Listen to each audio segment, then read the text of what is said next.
Jason, it's a pleasure to have you here. Thank you for having Absolute me. pleasure. You know, my first real interview since some years, you know. So it's time, I think, to get the message out. The money. It's not about even the money. It's about what comes with the money. Because soon when you got, like I know people that got millions and millions of dollars, they don't care about the money no more. They care about what comes. Like they want the women, the cars, the influence, the thrill. Yeah. They like the thrill of what money gives you. You know, it's a thrill. It feels good when people admire you and know you. Even though they give you a false sense of praise. It's false. Because when you drop, they're not going to stay around. I don't care what no one says, they're not going to stay around. No one. No one stays. No. The branches on the trees won't fade away. They will be pruned. Amen. The branches, when God gives you He allows you to get it, then it's time, you know, you lose it because you're not a good steward of what He gave you. He'll come prune the tree. That's great. How do you recognize that you have something that you should be a good steward for? You really never will recognize to be a good steward of something until you lose something. It's like if I get you a big 10 carat diamond that's worth millions, you're going to hold on to it. But if you got 100 of them, you're going to be careless with it. Because you got so many of them. But what if someone come in and take them, like you have them in 10 hiding places, and then people find every hiding place, you won't be upset with the first 4. You're going to be mad, but then when they take them all, you're going to be like, oh my God, I should have put those somewhere else. But your attention could have went somewhere else where you weren't paying attention to someone watching you put them there. So if I'm hearing you right, it's not about what you have, it's how you walk with what you have. Yeah, because if you get it the wrong way, I always tell people that. I told you this before. Every time you try to get something for nothing, you're going to suffer. I don't care who it is. A woman that's trying to manipulate a man trying to manipulate a woman, he's trying to get it, she's trying to get it for something for nothing. Something bad gonna come with that, I promise you. So the people who say that if you're not cheating, you're not trying hard enough, what do you say to that? If you're not cheating? There's a saying, people say that if you're not cheating, you're not trying hard enough. Cheating on a spouse or in general. Cheating to win? Then you're gonna lose. Cheating to win? Cheating will never win. I don't care what no one says. You can let them trick you because everything is like how can I say this so you guys can understand it? Everything in life is like a tree. Nature is everything, but most people, we're so ignorant, we don't even pay attention to nature. Nature tells you everything. It can tell you how cruel animals are to each other, right? Self-preservation, they kill to eat, to live. It's the same with us. We manipulate each other to get what we want to live. You understand? Absolutely. And it's amazing that, like, us as human beings, we're able to manipulate nature for us to kind of be... But we actually don't.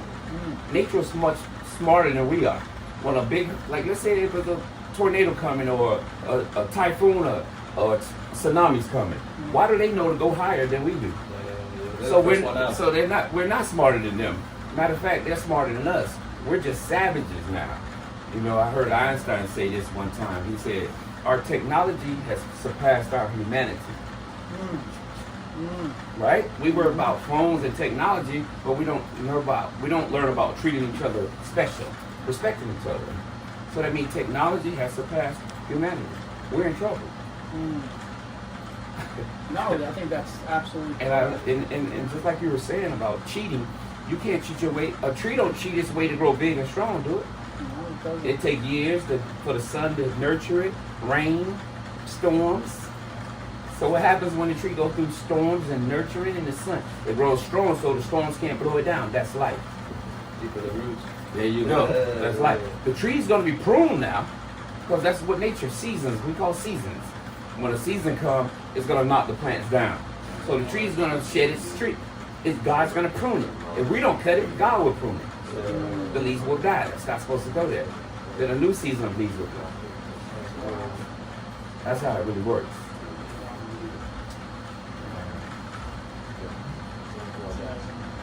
I tell people all the time, nature is amazing. And sometimes it takes people to take a step back to lose everything to pay attention to nature. Because we're just like nature. We're a part of it. We are. Even though we destroy it, we are a part of it. And we so caught up in this world running these phones and that internet. The internet was really, people think it's good. It was the worst thing that was invented. I agree. Because now you can watch anything on the internet that it can corrupt your character. You got women and men on the internet thinking they're influencers. What are you influencing? You're working at a gym and talking. You don't have no talent. Yeah, you don't have any talent. Talent should be an influencer, not someone on a camera telling you that influence. Show me. Yeah. You can't influence me to go work out and do this. You can influence me to do this or talk about some. All we do is always hear people talking about ignorant topics, but nothing with life.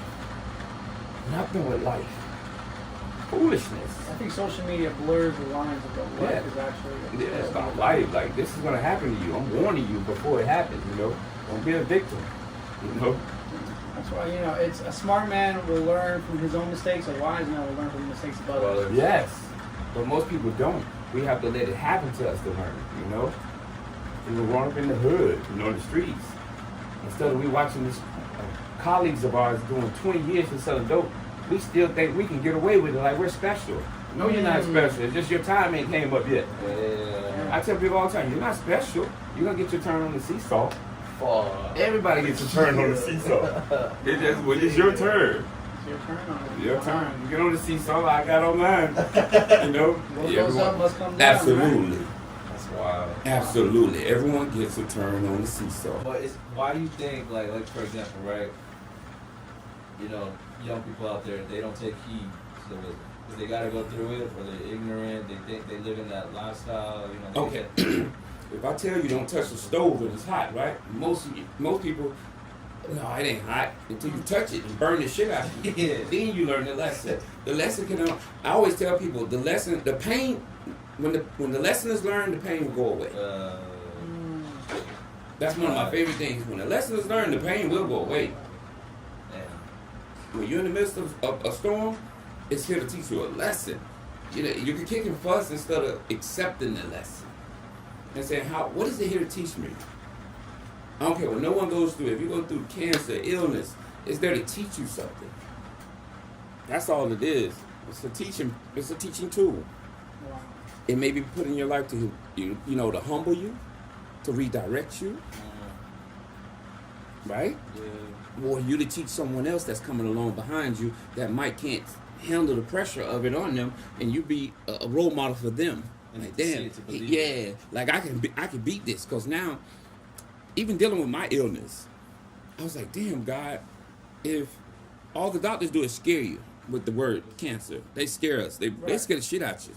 Yeah. And all they do is flash that on television when a person died. But why don't they flash when people I found living 20 years with it? They won't. Why people don't talk about that? I was like, God damn. There you go. It's all a hustle. Yeah. I told my doctor one time, I was like, damn, you worse than a drug dealer. You remind me of us. All you want to do is pump something in my body. You just got a suit and tie on. That's what I told him. He was like, and he asked me, why did I say that? I was like, because everything come out your mouth is something dealing with cutting, what you can make some money off of, but not finding a solution. Yeah. And information is powerful, and in our culture, we don't look for it. We always look for the easy way, what the doctors say. Yeah. But that don't mean he's right. No, it's absolutely right. Yeah, that's absolutely correct. When you start in a business, you don't go to one person.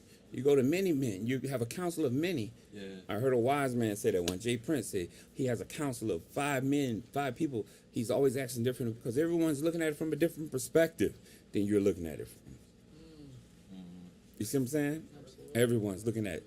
I look at life from a different perspective than you. I've been through different things. You're teaching me things. I could be teaching you things, you guys, Absolutely. About life. When you've been a business owner 15 years and then losing it all, like overnight, pow, it's gone. Damn. But you got to look back on, it wasn't built on substance. It was built on violence, criminal activity. Yeah. Money that I didn't work hard for. I took it, from people. So the foundation. Absolutely. I had no foundation I was standing on, so it had to crash. It was built on all ego and brute force, but not God. Not God. And you just blew it away. Yeah. Man. So I didn't even know we were recording all that. But look at you. We tricked you. See? At least it came out to me authentic. That's all I care about. Exactly. Being myself. That's just who I am. Yeah. Is that a little 400? And I think that's what people are searching for is authenticity. Absolutely. Authenticity. You know, there's so much persona. Yeah. There's so much character. You know, that when people see, there was a great quote I heard. It was like, a lie needs to be told 1,000 times for it to be considered true. Yeah. The truth needs to be said once. Absolutely. Oh, shit. Once. Because it comes natural. A lie, you got to remember it all the time. Yeah. And it's hard to remember a lie. Because you keep fucking I'm serious, but I've tried it. You can't remember a lie. Like, damn, I don't remember saying that. Because the lie, when it's truth, it comes out natural, clean, and you can stand on it. It comes out with more power. You don't got to think about it. Absolutely. Yeah. Rock, I ain't gonna lie to you, man. I'm wondering, like, what happened during the bank heist? I'm not gonna lie, I was like, damn. When you told me that at the gym, I was like, yo, and I walked away. I'm like, damn. I do some motherfucking gangster, bro. I don't owe him $1, dude. The gangster lifestyle, it's so fake. It's so fake. Don't you see what's going on with the 60s? And, I'm not really into social media. I'm into more, since Real I've been life. through this turbulence the last 3 years, I kind of pay attention to things slightly in social media because most of it is bullshit. Yeah, okay. You know what I'm saying? You can get caught up in that because we covered in what we see every day. If you see something every day, it's like a drug. You're going to get addicted to it. That's why commercials are so powerful. That's why people pay for advertising, because if I put it in your face every day, you're going to be like, damn. You're going to be, it's going to start getting into your mental concept, and you're going to start thinking about it all the time. Like people who want to lose weight.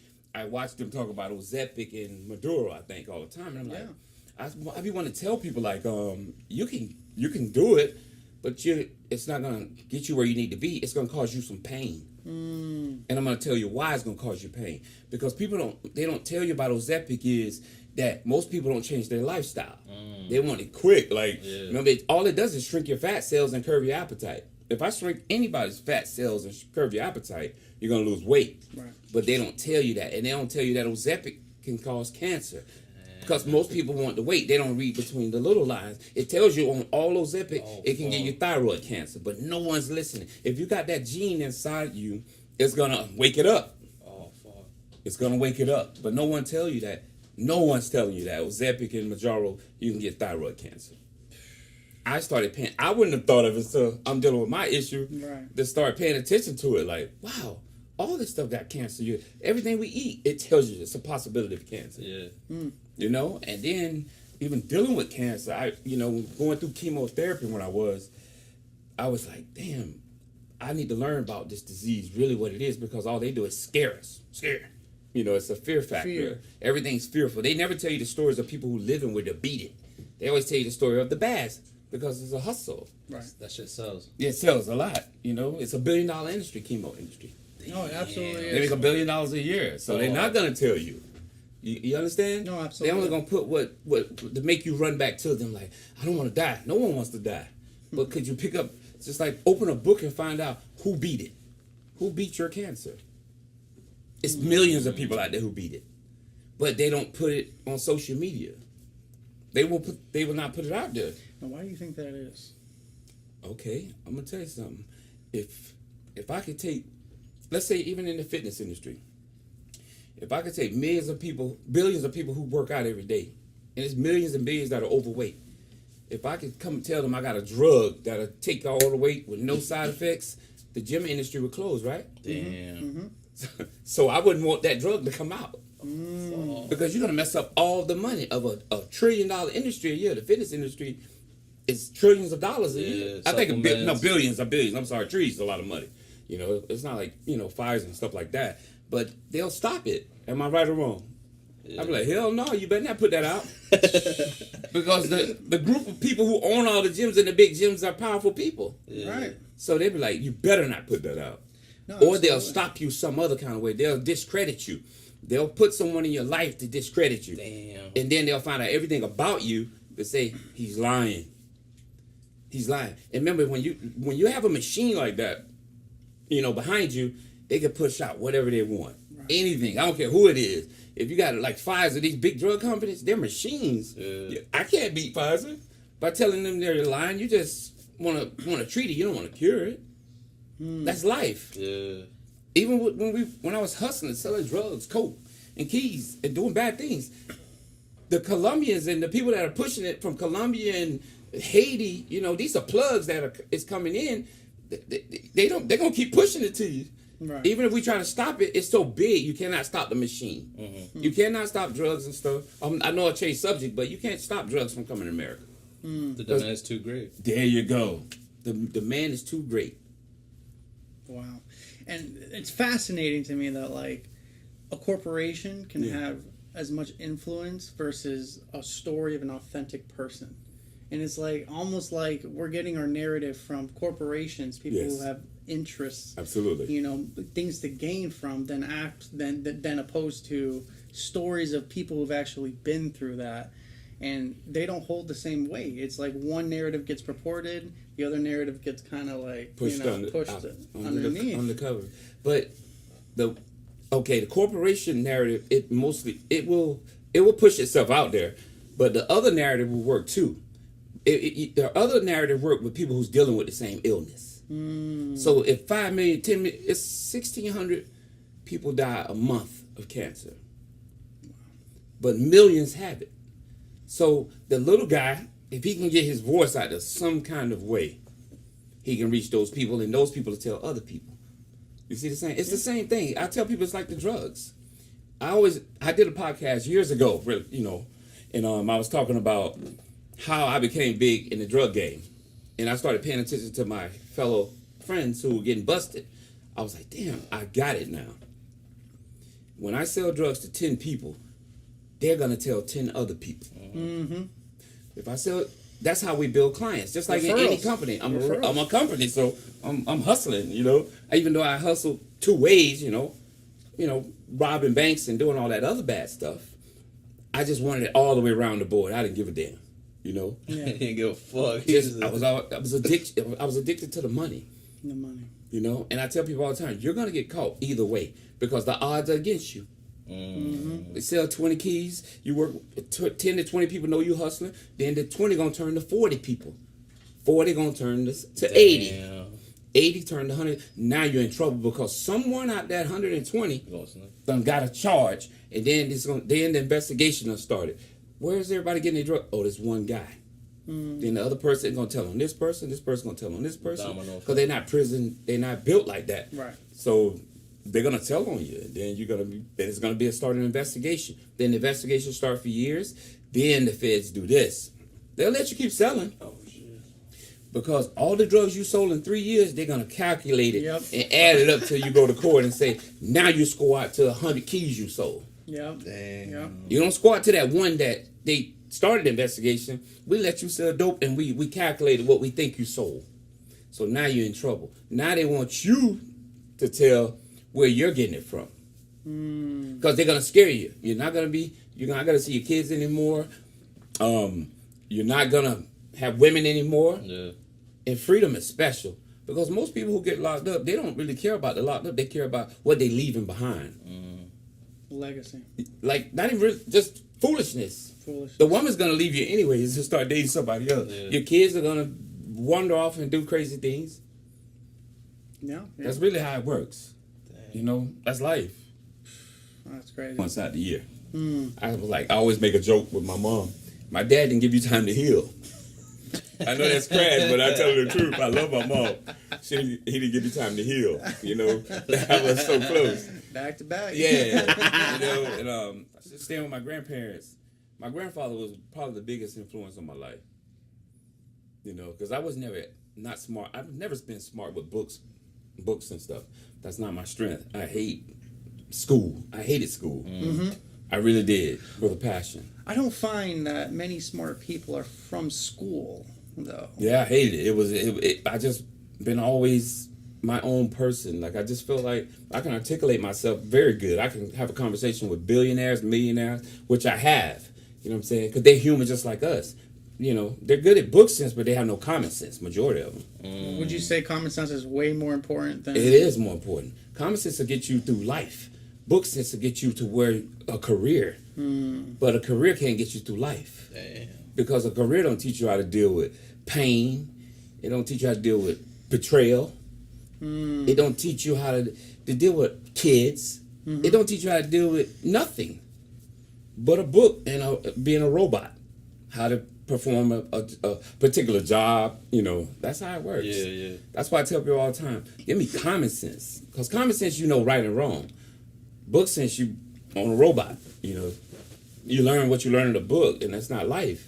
Yeah. That's not life. I mean, I don't even think that's really education. What you learn a book to then study for a test and then forget all of it after the test. Absolutely, because it never, like, let's say, even in whatever career you do, usually the book stuff never comes back into your consciousness because you never have a reference to use it.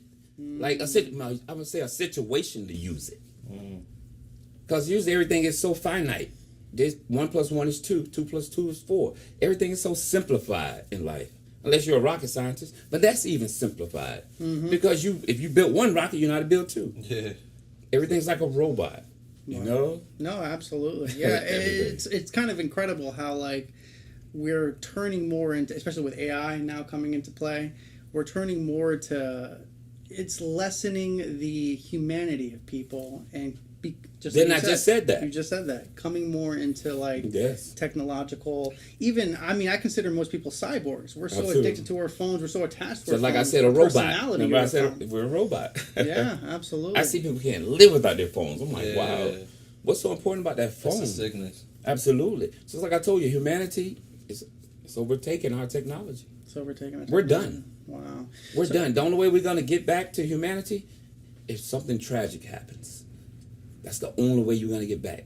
Do you think something tragic needs to happen for you to get? It's gonna happen. To your humanity. It's gonna By happen. design or by happenstance? No, because the rules we break all the rules. But technology has taught us to break all the rules. We've lost our And touch reinvent with. them. Yes, it's taught us that everything quick and powerful. We want our way is the right way. No, it's not always the right way. Technology has tricked us. We don't even talk to each other. We don't even see how each other's doing. Touch each other and say, hey, how you doing? Do you need? No, because we're so caught up in technology. So it's showing itself right now, like the future. Like, look at all the wars that are going on. Russia's bombing Ukraine. Israel is in war with Palestine. Hamas. So what are we learning? What are they learning from those wars? Because America's next. Yeah. Someone's going to try to bomb us. We're going to be in a world war. You'll see. And then we're going to try to kind of correct it. Like, because remember, pain changes everything. Yeah. When we lose people, let's say if 1 million people are killed, we're going to remember, okay, I'm going to give you a great example. When 9/11 happened, what happened? Everyone all of a sudden became patriotic towards America, and No, that's not what happened. I'm glad you said that, though.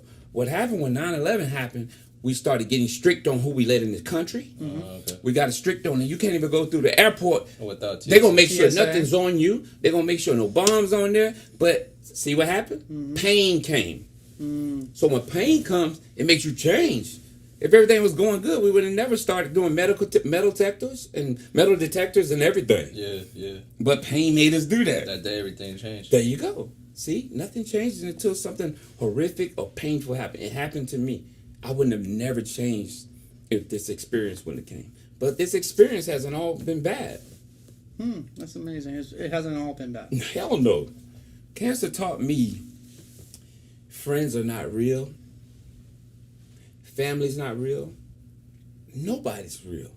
When you die, you go on. They're going to go on and live their life. Yeah. What cancer taught me is excuse my French, I just don't give a fuck anymore. Like if someone I know die, it's okay. He don't care if I'm dead. He didn't call me when I'm sick. It's not about being selfish, because all I do is you pick up a phone to check on someone. Right. It made me kind of harsh to reality. Like even if you married and you got a girlfriend, when you die, she gonna move on. Yeah, yeah. So find out what's important in life and chase that. Find out what's important. So what drives you? If it's not about, I guess, the remembrance of your legacy towards the people you hold closest to you, what drives you to continue on each and every day? When you want to see your loved ones, your kids grow.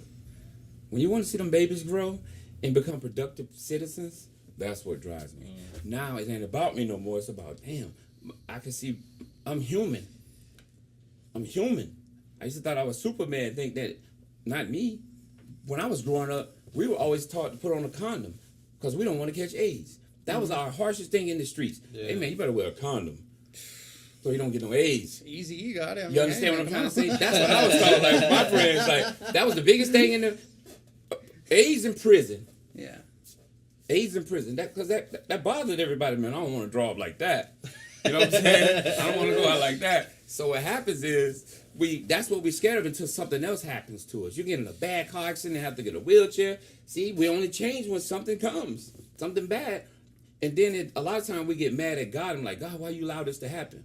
God didn't allow this to happen. It happens. It happens. When something bad happens to you, it's happening for a reason. It's a lot of reasons. It's meant to redirect you for your purpose. Because we all have a purpose. And I tell everybody all the time, we could do this the hard way or the easy way. But God will get his purpose out of you. Yeah. I thought about P. Diddy, right? I was like, damn, he had so much and he thought he got away. Yeah. Like I told you guys earlier, no one gets away. Everyone gets a turn on the seesaw. Now, I can tell you how he can get out of this mess. Sure, I need to get you my lawyer then. I'm going to tell you how he can get out of it. Tell me. If he go to God seriously on his knees and repent, God will get him out of it. But God going to make him see what he did wrong before he releases him. So he got to stand on the promise. When you ask God to come, the Holy Spirit and God to come into your life, you remember you calling on Jesus Christ to come in your life. Now he can do his work because now he got your attention. Yeah. You understand? So if I'm hearing you correctly, then it's like, yes, the situations you're going with through the courts and through the system that you're happening in right now, but no court is more important than the system of God. There you go. Because God is in control. He can touch someone's heart, the judge's heart, and say, okay, he's did enough time. And what man says is different than what God says. Yeah. Man gonna crucify you, persecute you. Yeah. They're gonna do that. Man did crucify God. Yeah, thank you. So, I look back at life I asked God too, I was like, go back to P. Diddy. If he repents and he say, God, I'm sorry, God will get him out of this mess. But if he tries to take a shortcut to get out this mess by using the same tool that put him in this mess, he's going to punish him. Amazing. And I'm going to explain to you how. Are you ready? And I hope people can listen to this game I'm going to give you. His money is what got him his ego out of control to manipulate people to do orgies and all type of sexual things that he thought he was winning because that's his fetish. Yeah. Okay, money made that. So what he think is his money is going to be able to go to the president and say, can I buy a pardon? Yeah. Instead of saying, go to God and say, God, what am I learning in this? What are you sitting me down for this long time? You're sitting me down for a purpose. So right now, God said, go to the president. You still want to take a shortcut or try to get a pardon from somebody? I'm going to sit you down. I'm going to sting you. I'm going to sting you another way because I'm going to get my purpose out of you, Sean. He's going to get his purpose out of Sean. I promise you. Now his purpose could be to say, Sean, you led people in the industry down the wrong road. Now I want you to repent to me. I'm going to sit you down a little bit so you can get your thoughts together about what you're going to tell these people when I let you go. When I get you out of this mess, you're going to be able to go to all those groups you manipulated and took their money from them and manipulated. So you can still make it right. Puffy can still make this right, and then they'll rebrand him and praise him on the other side. Damn. Once he comes through the storm. Because he can say, hey, you guys, I'm sorry for what I did. I know I manipulated these groups. I took advantage of you guys. But I can make it right. Because I always tell people, you can make it right when you hurt somebody. What do you think keeps a person from reaching out to God and still thinking that they can do it themselves? I got myself into this mess. I can get myself out of it. What do you think is that disconnect? Denial and ego and anger and bitterness. Because usually when people get caught and people get harmed, they go to blaming somebody. And the first person we blame is God, but we don't blame ourselves. So he's probably right now sitting in jail because he haven't learned his lesson because he think money is his God. But money is not his God. God is God. God has just allowed you to get the money. You might have got it the wrong way. There's so many stories out there where he was sleeping with Clive Davis, sexual things that he sold his soul to get the money. I don't know. I'm not judging the guy. I don't know if he's gay. That's not my business. I don't care to keep it 1,000 with you. But that's how it really works. We always take shortcuts, and the shortcuts gonna scar you. Yeah. So what would you say to the kid that let's just say, because you said something in regards of you don't feel it, you don't redirect until you feel the pain. do you need to go through the pain in order to redirect, or kind of like the saying, a wise man will learn from the mistakes of others? That's the pain. What do you say to someone who's like, I still think I can do it, but I want to not make the same mistakes? Is there a way to not make those same mistakes and still get what you want, or is it? It's a way, and the word is God. That's why God tell you to have a relationship with me, because I'll block the bad and make you go this way. I'll redirect you. But we edged God out, which I did. And it took a lot of pain, a tumor for me to show.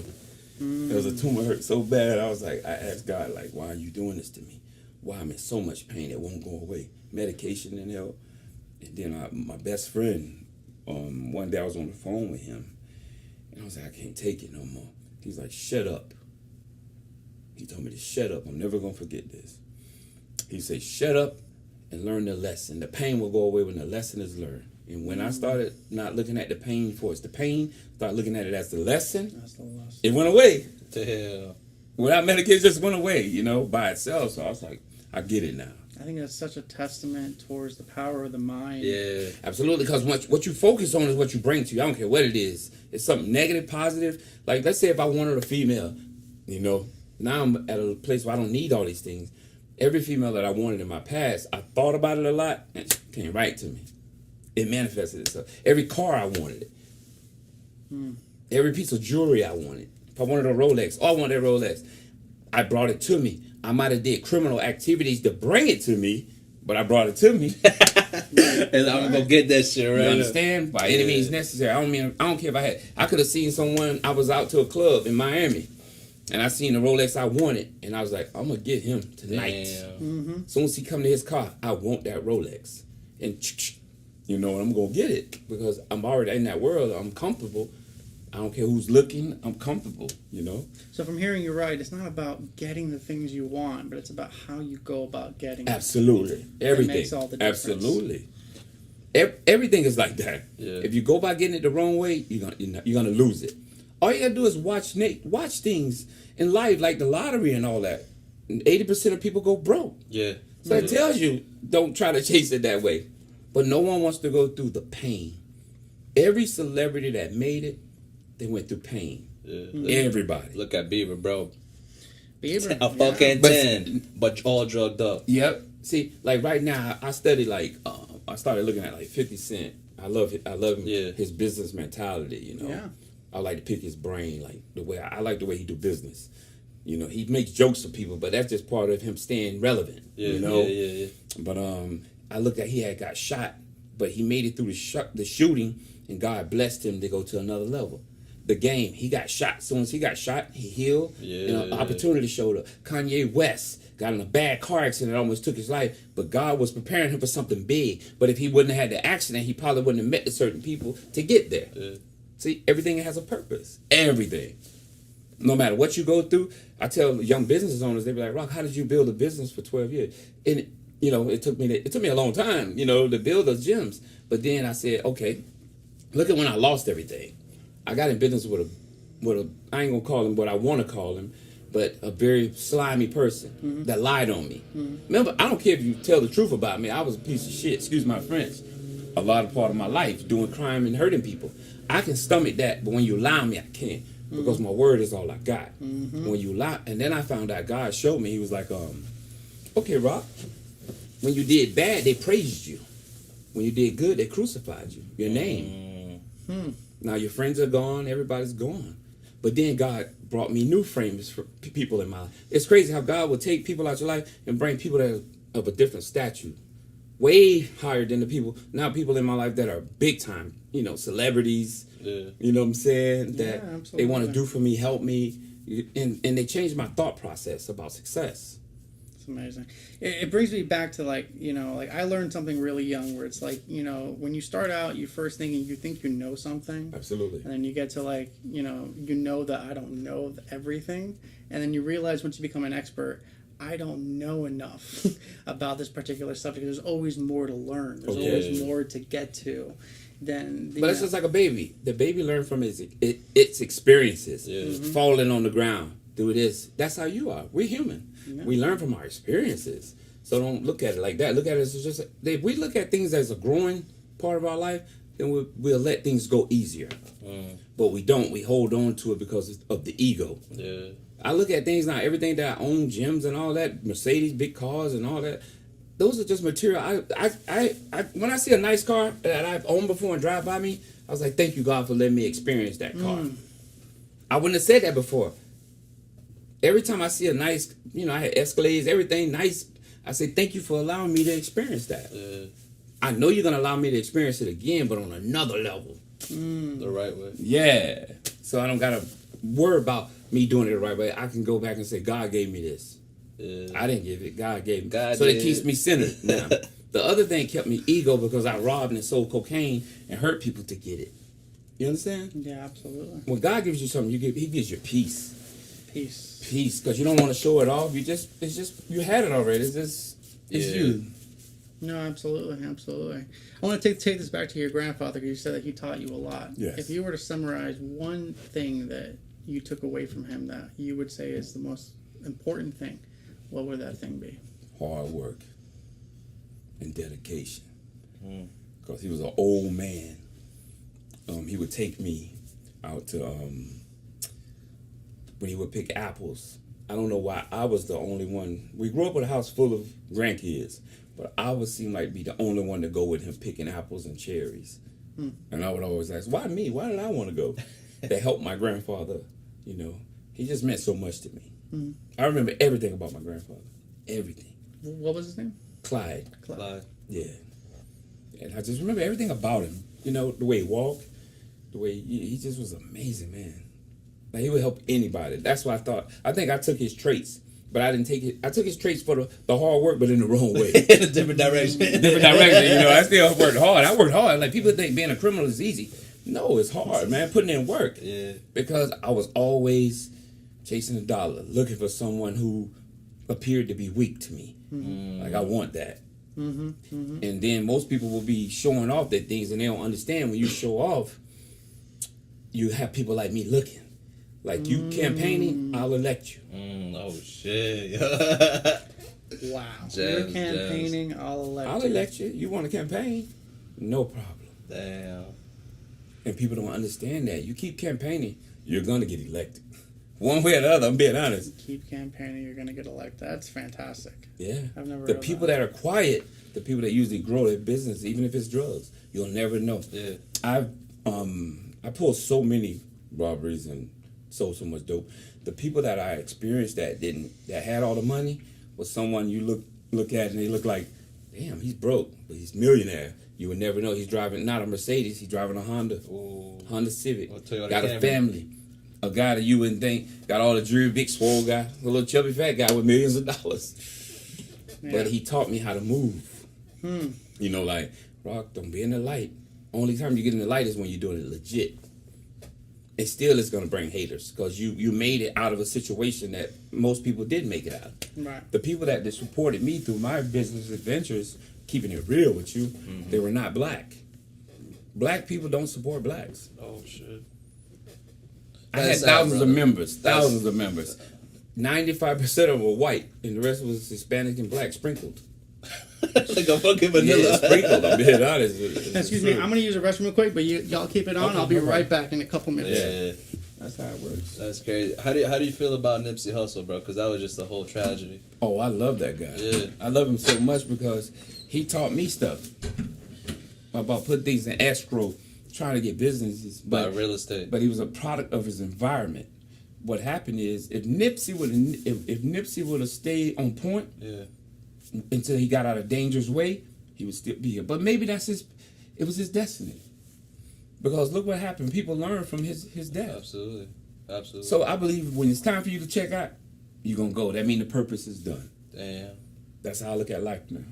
I don't fight it anymore. I like, when you leave here, your purpose is done. Because imagine if God didn't want Nipsey to leave. He would have caused the bullet to hit somewhere else. He would have caused him to leave that particular place at that moment. When you leave here, it's already done. It's already been written. It's what you do with what you have when you're here. But God gonna get his purpose out. People think purpose mean out here, out and about. Your purpose could be going to prison and talking to people in prison. Yeah. But God gonna get his purpose out of you. But I feel like, for me, as a Hispanic dude that learned from a black person, Okay. made it out of Compton, you know? To me, in my head, he was the second coming of Tupac, you know? You can't, go ahead. I just learned so much from the dude. Okay. Buy real estate, Okay, that's what I learned. hide your money, escrow, Yes. move like this, like that. Yes. And then his own community that he tried to help out, try to give jobs, incentivize people, motivate people. Just do them like that. What's the point? That can't be purpose. I'm gonna tell you the point.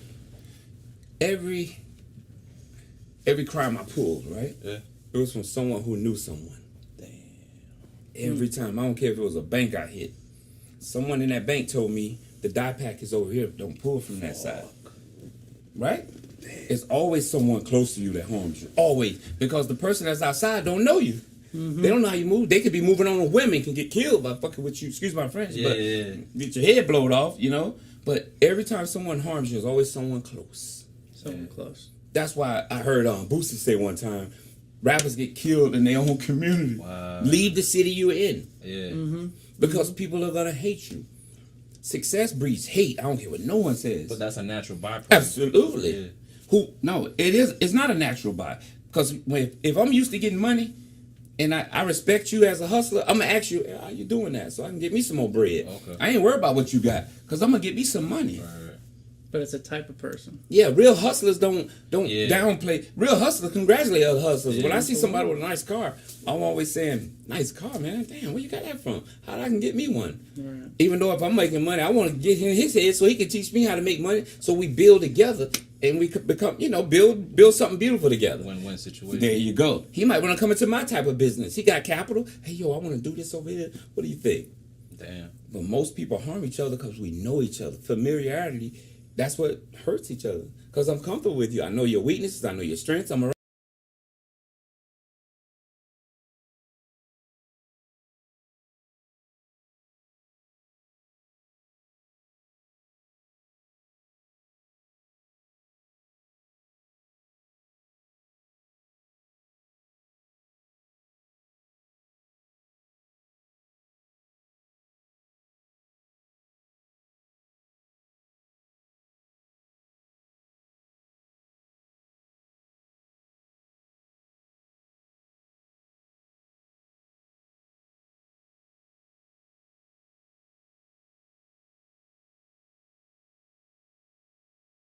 You. You know how people had to feel to come in when Nipsey pulled up, and some people loved him. The young kids loved him. The guys his age hated him because they blew their opportunities. Yeah. Some of them who were possibly rappers said, I hate this motherfucker. They said that when you come big, you never be upset at the dude. Instead of you like building the dude up and saying, hey man, proud of you, Nipsey. Help the kids go crazy when they see Nipsey. Yeah. But the dudes his age and older than him, they mad because they ain't had no hustle. They were chasing pussy and not putting money away. Yeah. And not stacking bread. You dig? Absolutely. Then you get mad at another man because he sacrificed what you did. You gave it to the trick at the strip clubs with these broads. See, I don't like strip clubs. I never did. Once I went a few times, probably my whole life, 20 times. And you know what I told strippers? I'm hustling just like you. You can clear. He gonna fire up. You know? Why would I give you my money for a fantasy?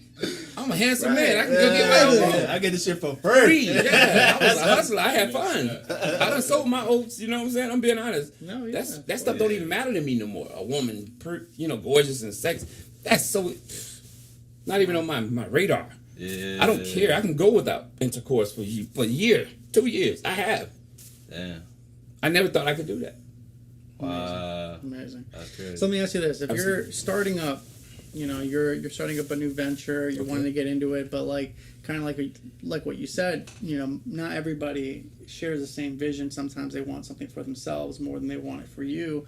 How do you differentiate that the people on your team are really part of your team and not hating on you silently?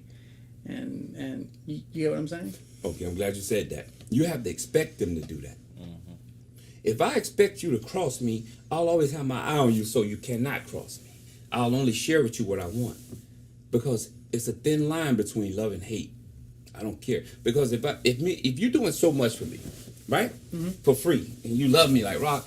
All I gotta take me to do is one thing you dislike, and it can flip it the other way. Something could be minute. By you wanting this girl and I pull her before you, I'm mad at him. Fuck him. I ain't helping him no more. See? But if you expecting betrayal, you won't be betrayed. What gets someone on your radar? They'll start showing you. Remember, if you pay attention to everybody, everybody's going to show you everything. I don't care if it's a woman, anything. If she got whorish tendencies, They'll expose. there you go. You ask her, how many people you been with? Or pay attention to her Your movement. body count. Oh. There you go. She gave you the puts quick. You understand what I'm saying? Yeah. You're like, she ain't got no more. Sometimes it take one day. There you go. There you go. But most of us don't pay attention. I was doing business with dudes, right? I was doing business with some Italians one time, right? Oh shit. And good businessmen. Okay. Oh, they taught me honor. So I would do a transaction with them, and one day one of them tried to trick me. He was teaching me that I had to trust you, Rock. He put more money in the bag than was supposed to be in the bag. So I got home and I counted the money. I'm like, damn, Matt gave me too much money. So I called him back. I was like, hey man, this bag heavy. Heavy mean you gave me a little bit too much. Yeah. He said, keep it. We knew it was gonna happen. We just wanted to see if you were gonna call and be honest. Pass the time. There you go. Damn. I was like, this bag heavy. He gave me too much money. There's too much in here. He don't even count his money. He just weighs that shit out. No, but heavy means the bag came heavy. Right? What the fuck? Not the weight. I didn't take my creatine gun. I mean, the bag got heavy because they put too much money in there. So I have so many stories, man, that people wouldn't believe if I told them. They wouldn't believe, like, no way you did that. Yes, I did. You know, and it was an addiction. It wasn't even about women. It was always about, could I get away with it? And more money. I wanted to see my safe deposit boxes full, where I had a problem pushing them down. Damn. It's a good problem to have, I guess. The thing is, to me, like if I talk to you younger, right, 10 years ago, I was like, damn, that motherfucker got ambition. I want to be just like that. You know what I'm saying? But not knowing the other side of the life. You know? Like I would have corrupted you. Right? Yeah. I would have corrupted you been because I molded. didn't know no better. You know, trial and error. Now I know better. So that's a great point. If 10 years ago, younger him, younger you, what's something that he could look for to be like, I don't know if this is the right message that I should be receiving right now. I don't know if this is the right pathway I'm supposed to be following. Is there something that as the younger generation that we can look out for? Like, I'm not sure. What is that? Okay, to go back 10 years ago, I did change 10 years ago, so I can't use that 10 years ago person. Sure. 15 to 16 years ago, I can use that person, corrupting. But what I tell young people like you guys, a lot of you young people are like the wind. When something comes, you blow this way. Something comes, you blow this way.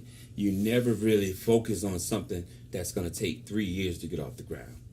That's how long it's going to take. I don't care what company you on, unless it's just your time. Yeah. God can put you in a place where, okay, you're suffering, so now I'm going to bless you. You understand? Yeah. But you got to pay your dues. Just like I told you, you got to give blood to make it. So everyone wants to get rich quick. No one wants to get rich slow. It's impossible. Yeah. Because that's why I be laughing at these influencers. Like, I don't have nothing against Grant Cardone. Whatever. Grant Cardone? I don't like him because he's lying. Not many people do. I don't like him because he's an arrogant piece of shit to me. I hate arrogant people. He's not telling people the truth. He's only showing you the ending. Like Tony Robinson. He's not telling people the truth. They only showing people the ending. Yeah. Okay, go back to the pain where you were dead broke and you didn't have no money. You were eating oodles and noodles. Yeah. Why they don't talk about that part? So preparing people for the pain. Coach them through the pain, not through the glory. Damn. The glory is at the end when you receive what you done received. Remember? Yeah. All you gotta do is coach them through the pain. Most people, business people, after a month or two, they be like, man, this shit's not gonna work. That's not how it's supposed to work. Go look at nature. The plant don't show itself for 6 to 8 months ahead. And then it takes years for that tree to grow. That's your life. Wow. But we get caught up in that internet and that TV. Man, this person got all that, but they don't know what they're looking at on the internet is a lie. Most people on Instagram are broke. Yeah. But these women and men that are taking pictures of themselves every day, they can't be successful because they're taking pictures every day. People that worth millions of dollars don't have time to take pictures every day. Amen. Amen. You understand? Yes, sir. I be looking at them like, look at this broke bum. She's pretty. A pretty face will let you down all the time. All the time. All the time. Damn. I tell people this all the time. A pretty face and a fat ass will let you down. Because that's all she got to offer. And sooner or later, I'm going to get tired of fucking that fat ass. Because I want some new one. Mm-hmm. Because she ain't going to bring no substance. She don't cook for me. She don't take care of me. She worry about showing people her fat ass on TV. On the internet. Right? No, I'd rather have a flat booty, a cutie that has her shit together than a fake Instagram influencer. They're bums. All of them. They have no substance. Because anytime you see a woman with her ass out on a platform, she's no good. I don't care who she is. Catch any woman on a social media platform with her ass out, she's no good. Get rid of that tramp. That pretty face gonna let you down. That shows she don't even care about covering her body up. So she damn sure ain't got no morals to be a mother. Watch those tramps. Even dudes that the worst thing I can see on the internet is a dude that's always taking pictures. Yeah. No, That's a feminine dude right there. I hate people like that. You have no business on camera. That's for kids, man, taking pictures of themselves. Yeah. But a dude that take pictures of himself, that's a problem. Right. Do you think that do you think it's almost kind of orchestrated that this is the narrative that young people are seeing on social media, that this is how women are, they shake their ass on Instagram. This is how men are, they take pictures of themselves relentlessly. Do you think that this is almost like controlled opposition in the sense of like we're trying to basically get away from our morals and focus more on our ego and focus more on our It's the trick. the trick. The biggest trick, the devil pull, was the internet. Because he got you focused on him and not God. If we focus on God, the word of God, it teaches us structure. And then we won't fall to false pretenses of prophets. What happens is, okay, you look at another country. I do this all the time. I'm like, damn, China's smart. Their kids don't watch Instagram and TikTok. They watch scientist stuff on Instagram and TikTok, and they're the most millionaires in the world right now. Yeah, no, it's true. All they doing is selling to our kids. Their kids are coming up with creative things to sell to our silly ass kids. The algorithm is so different in China than it is in the United States. Yeah. They don't have no dancing videos, Yeah, no TikTok. they don't got nobody stuff like twerking. They shun that. Yeah. But over here, it's free game. Even in the Muslim world, they shun that type of stuff. Women have to be respectful. Yeah. That's why a lot of men are leaving. They're here to go to the West to find wives. Yeah. I think West. Well, we're in the West right now. In No, America. not the West. I'm sorry. East. East, I mean. East. Or even South America. Yeah, that's where people hell going. yeah. Because them women grow up hard and they respect a man. They clean Our the women, house, yeah, they talk back to, they'll say anything to you reckless. You can't say anything to people. I was telling Angel the other day, it's like, yo, these young bitches, they're like, all they know how to do is vape. There you go. So how can you add substance to my life? And order DoorDash, spending Right? your money. Ain't that crazy? Instead of putting the money in the bank and go, and learn how to create a business. Yeah. And it's real. It's life. Life is, America's in trouble. America's in trouble. Absolutely. We're in a lot of trouble. But you think it's still possible for us to pull ourselves out? Like I feel like the real men have gone quiet because they tired like the bullshit. Like what I'm saying, you don't pay attention too much to social media, but like once you get your message out there, do you think we could turn it around? No. Fuck. No. You know why in my community we're not gonna be able to turn it around? And you want the truth? Yeah. Okay.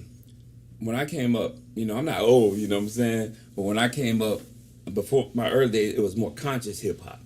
Talking about how brothers come together like KRX-One and stuff like that. They brought us together with unity, self-destruction, that song, and those rappers are real rappers. Right. Then you came up with the gangster rappers. That's when we started getting fucked. Yeah. Because we started putting violence in all of our content. And when you put violence in content, like even with video games, if I see that all the time, I'm gonna start emulating it. Because we coveting what we see every day. I sold drugs and robbed banks and robbed things because people taught me. The first one is the hardest. The second one is the easiest. Yeah. Remember that. Yo. Then it gets easier because you're used to it. You have nerves. Anything you begin, like before I go touch this bank, I'm gonna be a little nervous. But once that door open, let's set it off. You dig? Locked in. There we go. Just like what you said about the generation when drill music came out. All they talk about, remember, they show us on social media with AKs and choppers. Yeah. So now everybody think it's okay to kill a young black man because they're killing each other every day. I was always upset with the music industry that they never, like, it's okay for me to say nigger in my music, but I can't say I want to be a Jew. I want to be like that Jew. Why they get mad with that? But you'll let me call my black woman a bitch or a whore, but you won't say go rob that Jew because he owns the content that he's putting out. Right. He owns the label. There you go. Why don't he tell the rappers, hey, you can't say the N-word in your song and you can't perpetuate violence? I heard there's a rumor that NWA broke up because of Jerry Heller. You heard what Ice Cube say? You let a Jew break up our crew. Yeah. You know, like Leon Cohen, he's the scum of the earth. He's gonna get his day. His day's gonna come. Absolutely, his day's coming. Everybody gets their turn on the seesaw. Damn. He manipulated a whole genre of music that hurt people by manipulating, letting this violence, all of them, Russell Simmons, blood on all their hands. I'm not gonna judge them. I just know they day coming. Mine came. They're gonna get theirs. Everyone gets their turn on that seesaw. I'm gonna print a shirt that says that. Everyone gets a turn on the seesaw. I'm gonna wear that shit. Yeah, everyone gets a turn on the seesaw. I love that. It's amazing how it's okay to speak about this violence when it's about a certain group, but when it's about a certain other group, yes, absolutely not. And it's amazing how black people are 15% of the population, but they commit about 50%. 33 million of us, I think. Yeah, 33 million, but they commit about 50% of the crimes and things like that. And they're the only group that is allowed to use this profanity and violence and things like that. Absolutely. But when it's about any other group, it's absolutely not. It's shunned. It's shunned upon. Absolutely. But they let us become savage animals. That's what they portray us as. We're very intelligent people. We created everything. We're the Moors. But no one going to tell us that who you were in your past, who your grandfathers, what they had to go through. But we want to kill it. We'll shoot each other. Back in my day, we believe in knuckling up, throwing hands. Now they'll light you up. So you let these youngins know, all right, no problem. Let them get a pass. Because they don't know no better. It's just the way it is. And we're in trouble. The only way the blacks and Hispanics are going to make it if they come together. It's not. Nobody's been oppressing us. We're oppressing ourselves. Yeah. So people always blame it on the white people. I'm like, are you crazy? But most people in my life that's helped me been white. We talking about hundreds of thousands of dollars, millions of dollars. They approve me for loans. So I don't use that racist. With a back credit. Yeah, right? That racist shit is not real. Black's the problem. Us, we are the problem. It's not helping each other. Which is why, I don't know how you feel about Black History Month, but it's almost unnecessary. It's why, I'm an American. You know what I mean? Why is it that I'm a subculture and the reason why Black History Month is really not important anymore. It's important, but it's not important because if you don't know where you've been, you're definitely not gonna know where you're going. So it still ain't gonna bother them because they don't care that their grandfather was a slave, great grandfather was a slave, because it's not affecting them now. Yeah, they got it easy. I heard a gentleman on the internet one day said, I don't know if I'm gonna phrase this right. He said, my grandfather used to walk 10 miles to work. My dad walked 5 miles to work. I own a Cadillac. My son owns a Lamborghini. His son gonna own a Honda Civic when he comes up. I was like, that was so amazing. It taught me a lesson. You have to go through struggle to appreciate the money. Yeah. When you become wealthy and you pass it down to your kids, they're gonna mess it up because they didn't go through the struggle. Yeah, I heard it's just hopefully you could put some type of moral, so they're not piss poor morally, in place.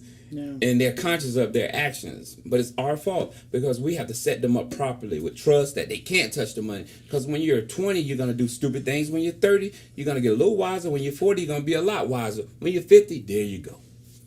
Most millionaires don't become millionaires till they're 50 years old. Mm-hmm. Most men. Mm-hmm. That's what these women want money. What they're showing you is a trick. The real successful men are 50 years and above. That's when you become wealthy. Or enough to take care of yourself. Men 30, do you know a millionaire that's 30 years old that parents didn't have money? Other than in the tech field, no. How many though? Even those in the tech field come from money. Even from the tech field, yeah. You know what I'm saying? How many? Yeah, they all come from money. I don't know any. Only the people I know got money that at that early age, their parents. I know the CEO for his son, Prudential, one of their big insurance companies. Mm-hmm. I know his son. He drives a McLaren, but his dad taught him about real estate. He's Jewish, you know. But his dad is also pristine. He got a prestige. He got a beautiful job, so he has good opportunities. Yeah. You know, we always a lot of us squander our opportunities. Like even in the rappers. Like right now, you got the little baby and all of them getting indicted. You know, God, when you get that kind of money, why don't you? What's the young dude from Chicago? Lil Durk. Lil Durk. Lil Durk. Why would you put yourself in that situation? And guess who hurt him? That's right. There you go. His people. Somebody was close to him. You know, when you get, like it says in the Bible, much is given, much is expected. It's the truth. It's the truth. They'll give you the money. When you become successful in the music industry and film industry, they're going to give you the tools to hurt you. You hurt so. Yeah. There's a saying, it's like hard times create hard men create good times create good, soft men create hard times. There you go. So on and so forth. So if you're a successful person, Yes. how do you instill those values to your kids? Because you don't want them to go through everything you went through. Some of your kids gonna have your traits regardless, just like a pit bull, right? Like some pits breed, this pit's gonna be able to fight. That's what your children have, the same genetic makeup you do. But they're just gonna have different personalities and different ways to go about getting what they want. Some of them might be a little sneaky, want daddy, play up under you to get what they want. Some of them will come another way. But you gotta look at your children and say, what traits do they have that can help them grow in life? That's why I tell people, never force your kid to go to college. Yeah. Force them to do what they like to do that's productive, and they can be a great citizen and don't hurt no one. Because we got caught on, majority of people that are wealthy didn't go to college. It's true. They still paying off loans. Am I right or wrong? Oh, right. You're absolutely right. Yeah, I tell people all the absolutely right. time, don't chase someone else's dream, chase your own. But don't chase it because you've seen someone else accomplish it. That's not going to work. Most people try to be like certain players in NBA. Everyone had an NBA dream because they want to be like Michael Jordan. But maybe that's not that's not maybe your strength. Maybe your strength was to be a great coach. But you're so stuck on this way that it's not going to come this way. But humble yourself and say, God, why did you put me this path? And then he'll start showing you why I put you here. You still can make the same money. I'm just going to redirect you in something this is your gift, coaching him. But we're so caught up in emotions, if it don't go our way. Or ego. Yeah, absolutely. Yeah.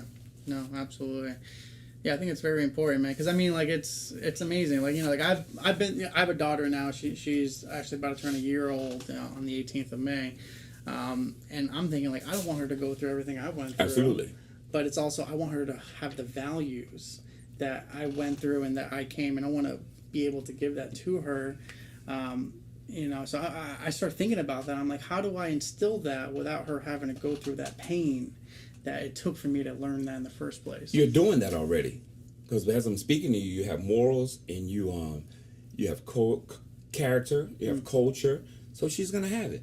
Certain things like her falling off the monkey bars, stuff you can't control, because she's gonna bust her behind.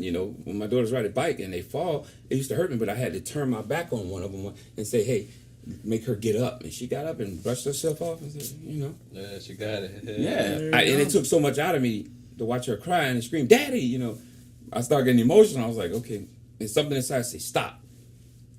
She's going to be okay. Let her wipe herself off. She did. It's amazing. I hear a reoccurring theme of like, you got to learn to let go and just work with that. You can't hold on and control everything. You got to let go and work with it as it's unfolding in front of you. Yeah. I believe if you work with the energy, because I believe the energy will start to show you what's coming. It always gives you a little nudge. Like I was watching a documentary about Tupac and Biggie yesterday. And I was like, damn, Biggie didn't know death was coming. He had a warning. I'm going to tell you what the warning was. And I started thinking, like, even with my illness, I had the warning signs. And I ignored them. I really did. I ignored them. I was like, damn, I could drink this herb and this. No. But check this out, what I saw with Biggie and Pac. Pac had been shot, right? And he didn't change his method of his message to the world. It was still violence. Yeah. But God had gave him a warning saying, hey, Tupac, don't do this. Stop hanging around these people. Change Change who you are, right? Prison was the best thing for Pac. If Pac would have served all those years, would he be dead now? No, Thank you. he wouldn't. But he let a negative influence come in his life and trick him with the bag and say, hey, I'm going to get you out. And he was signing his death certificate that day. Damn. Now, it goes back to Biggie. I was watching the story. Pac had already learned his lesson that this is what's coming if you don't change your ways. Biggie got in a bad car accident, I think 2 months before he got killed. When Lil C's was driving and they got in a bad wreck. See how the energy's coming. It's showing you, hey, take a step back and be careful. And a month later, he's shot and dead. It always gives you a little nudge. That always peeks at us. Or bad things. I don't care if it's with a female or who you're dealing with. The energy always shows you before it happens. It peeks at us. It peeks at us all the time. I be telling people, even when you're going through anything in life, the energy always peeks at you. Because you know what I mean? When I'm going to tell you what I mean when I say that. You ever met someone and you're like, damn, I had a bad feeling about him. And something ain't right with dude. But you'll still deal with this motherfucker, and you already said something wrong. So the energy already gave you a message. That's your conscious talking to you, saying the energy of your conscious, what you're feeling, the vibration. You felt his vibration. Like, something wrong with this fucker. You know? It's helped me in situations. It's times I was supposed to hit a lick and I was like, no, something ain't right, y'all. Something ain't right. Something's not right. Then one of my other friends backdoored me to go hit the lick. He in prison now for 30 years. Damn. And something told me, I was like, nah, man, this one ain't good. Let's go. But we don't follow the intuition. Just like in relationships, just like at jobs. Listen to the energy. It will always lead you right. Yeah, I think it's very important what you're saying in regards of no one knows what you want more than you do. Yes. You know what I mean? They can try to block it, but they don't know. When you start letting people in your energy field, just like you said with your friend, how do you know if someone's going to... That's energy. I'm saying don't let him know everything. You don't let him see all your energy. You let him see what you want, because if you expect people to do betray you, you can always block it. Because you're going to start paying attention to the traits of the person, of the betrayer. So anybody walking my path now, I learned, I'm going to watch him first. I don't befriend no one anymore. I want to observe you first. You know I am. I'm going to observe who this is. Absolutely. Yeah. And that's what happens. You start observing people, and they'll show you. Even a female, a male, if a woman's dating a man, he's going to show you. The first perception of the person, they're only going to show you a mask. For so long. Yeah. But they're going to show if he's bad, he got piss poor morally, or she's piss poor morally, she's going to show it, he's going to show it. Guarantee 100%. It's up to you to listen. There you go. But we don't listen because we get caught up in the feelings. Oh, I feel good to kiss this woman. I feel good. She's beautiful. I like looking at that fat boo because I like what other people are going to say. But you don't know she's piss poor morally just like him. She's not built with no substance. He's not built with no substance. But we all are like that. I don't like to judge people because look at me, an ex-criminal trying to turn my life around. You know, I can't judge people. I just tell the truth. It is what it is. You know what I'm saying? My experiences. No, absolutely. I think you're 100%. That's right all I can go by. Telling you what not to do. Even though if you choose to do it, just like you in the gym and you trying to lose weight, I could tell you not to go eat pizza and all that, but you could sneak behind my back and go munch out of control. Yeah. Right? And who you only fooling yourself? You still paying me, so I don't give a damn. You know? That's when. But with someone who care for you, I'm saying I ain't taking no more money from you until you get your shit together. That's someone who you want to keep in your circle. You understand? Yeah, someone absolutely. who cares about you won't take your money to harm you. Yeah. Everybody has a motive. 90% of people have a motive. I'm just being honest. You're only gonna find 10% of people that care for you. Even family. They got to show it. That's I tell people through their actions, through not trials and error. You Yeah. know, because me, you could disagree, and I could be like, man, you pissed me off. I still love you, my homie. And I can tell you when you're wrong, when you're in the midst of something. But I'll tell you after you get through the situation, when we not in front of people. Man, you put us in a bad situation. Oh, yeah, that's right. You know, That's you right. got me in the middle of a shooting when we could have talked this shit out. Or go talk to his OG, you talk to yours. We could squash this beef. You know? But we so emotional.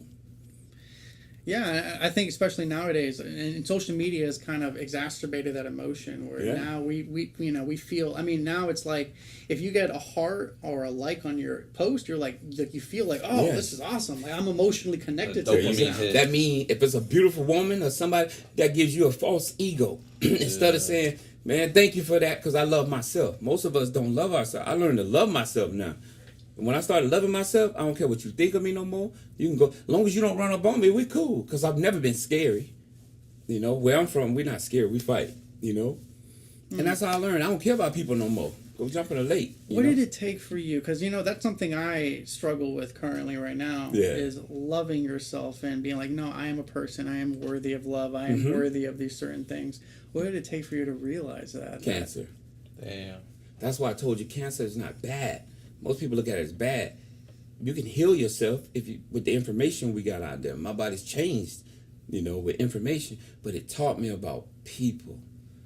It taught me about loyalty. It taught me about respect. It taught me how to suffer. Not just suffering physically, mentally, spiritually. It made me suffer all type of way. Materially, when you use the money all the time. But it also built me in those areas. It made me like, that shit is not important no more. I want to live. I don't care about this woman or this dude or that person. It made me want to live. Like, life is real. Yeah. It can be taken from you. People are not real. No one cares. It's a famous movie. I love watching this movie. It's called The Bronx Tale. Yeah. When Sonny says, Yeah. no one cares, and when he died, it was only the one kid there. Yeah. Everybody else, and it went back. I learned this lesson too. God bless my grandmother. I love her so much. She was a big influence. I was at her funeral, right? And everybody else was chit-chatting and hugging and laughing, and I was the only one sad. Damn. Like, really sad. Because she meant so much to me. And when I was sitting in front of her casket, everybody else, I'm like, look, life will go on. Look, they don't care. I'm not saying they're bad people. No, of course. It's like, It's nature. yeah, like they're not hurting like I'm hurting inside by looking at my grandmother in that casket. I started talking to my grandmother like, thank you. While everybody was walking around, I'm sitting sad telling my grandma, thank you for everything you did for me. When my stomach was hurting, when I was constipated as a little baby, you would give me an enema. Those things I remember as a little kid. And my grandma would always sit on the porch and tell me, everything gonna be all right. So as I got older as a grown man, I tell my little girls, everything gonna be all right. That's how life works. Everything, when you're going through something, it shall pass. So from If hearing you don't give up. From hearing you right now, all suffering is bad. But it teaches you something. Teaches you something. It teaches you something. Remember, it's really not bad. Really, it's helping you. It's building character. Yeah. It's building endurance. It makes you tough. It makes you stronger. So it's not bad. Even when you're in the gym working out, I tell people, the pain is what making you grow. If you don't go through the pain, you can't grow. You can't get a beautiful body. Yeah. Right? Everyone wants to go to heaven. No one wants to die. There you go. Yeah. You gotta go get through it. That's Facts, how it yo. works. Facts. Yeah, Yeah. that's how it works. No, that's really amazing, man. And That's how it works. no, it is. But you don't realize that up until you get to a position. But I told you the glory side. Yeah. The pain, no one appreciate that. Only time you appreciate something, I heard what's the gentleman name? Very wealthy, died of cancer. He had pancreatic cancer. Who owned Apple before? Oh, Steve Jobs. Steve Jobs said, and he taught me this. It's crazy how you can learn from everybody.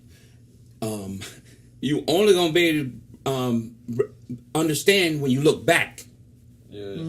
When you look back, like he created Windows, a certain part of Windows, from pain that he went through. No, not from pain. He was walking to a place to eat at a Jewish center, and he learned something as he was walking, and it helped him in his company down the road.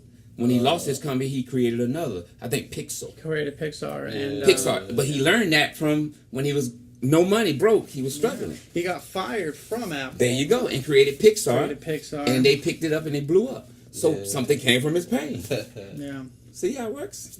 it's amazing. Yeah. It's amazing. Yeah, Steve Jobs is one of my favorite. I love it. And I pick one of up my things. favorite I pick people up as well. jewels from everybody. I pick up jewels from kids. I'll watch a kid and I'm like, wow, look at that child. You know, that's why people are so ignorant that they live one way. You can't. Yeah. Because you could be missing a blessing over here. Hell yeah. You know? Where do you think that comes from? Like, you know, that whole ignorant, like, I'm certain that this is the way, that, you know, that's not meant for me. You know what I mean? You can't blame them, because I told you, everything is like nature.